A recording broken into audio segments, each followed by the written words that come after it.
Hi everyone and welcome back to the channel. In today's video, we are going to do a full breakdown and guide for Fogado. We are going to cover his strengths and weaknesses at max stats, discuss preferred class options, best skills to inherit, pairing options, and weapons. All of this is going to be my personal opinion, okay?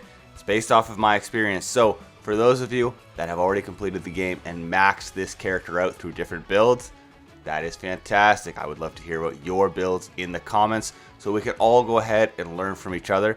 I'm not the only resident expert here. I see that there's a bunch of you that really know what you're talking about, so we'd love to hear it. For those of you that are newer to the game though, this video is going to serve as a great knowledge base for some best practices around building Fogado. You think we can make a comeback? Yeah, that's what I love about you, Divine One. Alright, that being said, let's start off talking about his class. Fogado starts off as a Sentinel class and can be promoted to the special class Cupido. Special classes always have good skills that you can't get anywhere else, and the max stats are usually good. So we're going to go ahead and keep him with that. His proficiency with this class is going to be bows and swords. Doesn't have unbelievable versatility, but I will say overall I like it.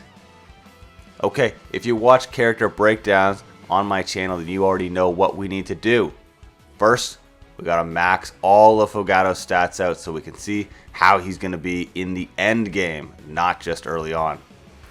His stats capped out are as follows: 67 health, 16 build, 34 strength, 27 magic, 33 dexterity, 52 speed, 27 defense, 32 resistance, and 33 luck.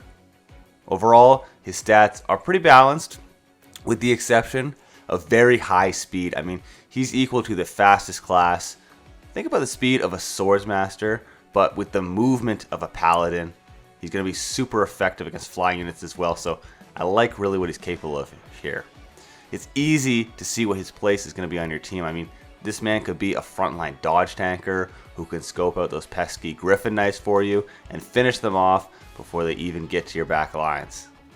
I'm just calling out Griffin Knights specifically because they've been a pain to me, but hey, he's going to double and dodge most enemies with this speed anyway. Okay, now for the fun part. You knew a princely character like this would have to have a skill around the lines of Charmer. Well, that's exactly the case, and it's a pretty good skill. It inflicts -10 crit on the most recent enemy unit that Fogado fought. It's pretty sweet for Maddening mode because you aren't killing enemies in a single phase, but for normal mode, you won't get the same use out of it. His class skill is called Back At You. And here's how it works. When countering an attack, Fogado will deal additional damage equivalent to that of the damage that he took. Pretty beast, but it's triggered by his dex. His dex is only really decent at 33, so we know that although he dodges a ton, if he does have to take damage, at least there's a 33% chance that the enemy will also take back half of that. Okay, now for his inherited slots. There are a couple good options.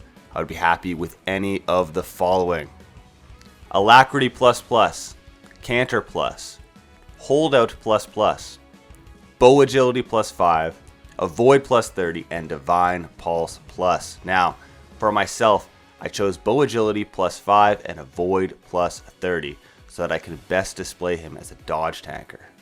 Bow Agility +5 comes at a cost of -10 crit, but that's fine. It's not his main purpose. Between the two skills, we get a ton more Avoid on top of a unit that was already stacked. So he should be a very tough dude to hit. Okay, as for his weapons, we know that he's proficient with bows and swords, so let's bring along a Brave Bow +5 for some quadruple hits that we should definitely expect from a character with this kind of speed. We'll bring a Radiant Bow to have extra effect on low res units like armored units and wyverns.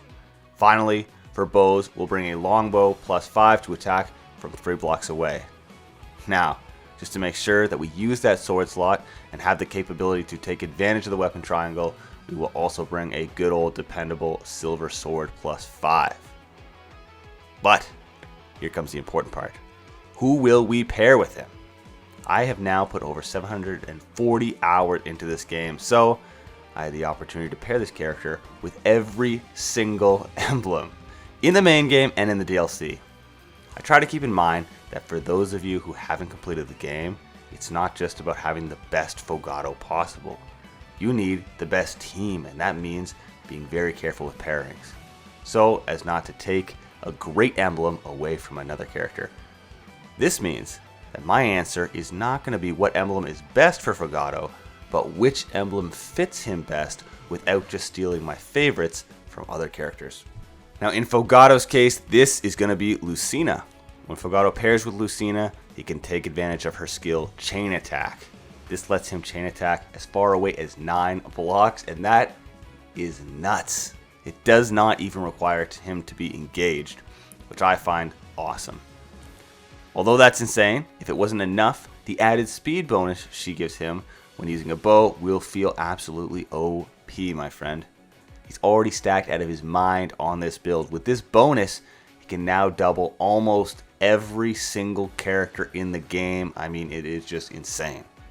I've been using him in maddening skirmishes and Outroam trials, and I'm very happy with his performance so far in both. Just something to keep in mind though when using Fogado, his weaknesses are defense, dex, and health. Now they aren't brutal by any means, but the chain attacks from units like heroes and sword masters could cause you trouble, so I prefer to use him on bows and take them out from far away. Look, at the end of the day, you do have the move and range to stay out of trouble for the most part. Alright, there you have it. We've now discussed Fogado in detail. You know his strengths, his weaknesses, how to maximize his utility. But the real question is whether or not you want him on your team. And if so, what's your build, your inheritance skill, your pairing, your class? Please let me know down in the comments. Thanks everyone for watching. I appreciate all of your support. If you liked the video, please give it a like. And if you have any feedback for me on how to improve in the game or right here on YouTube, please let me know down in the comments. Hopefully I have earned your subscription today so that I can go ahead and see you in the next video. That is all for now. Have a great day.